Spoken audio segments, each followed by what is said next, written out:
एक दुख मुखदा नहीं है घसेटी वाला दुख मुलिया ते हुण बाबा जी थोड़ी आ गई थोड़ी अही की करनी अही इत्थे लकड़ दा काम करने कोई किल ठोकने ने उतो त्रै त्रै चिप्पां पातियां थोड़ी नूं मैं गेम आन कीती मैं बंदा मैनू पता नहीं थोड़ी ना मार गया किल ठोकन दिया यार कोई अजीब गल ही इत्थे बारे बूइयां लान आए आ अजीब तो अजीब गेम करी आने ने थोड़ी देती है जी किल ठोको बह के अई इत्थे इन्हां दे बाड़ी बूवे सही करना इत्थे लड़ाइयां करिए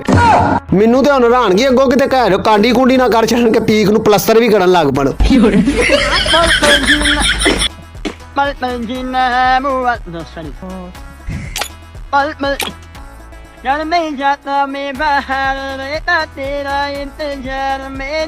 बाबू में आना करके शोला सिंगर बेबी होश में आता नहीं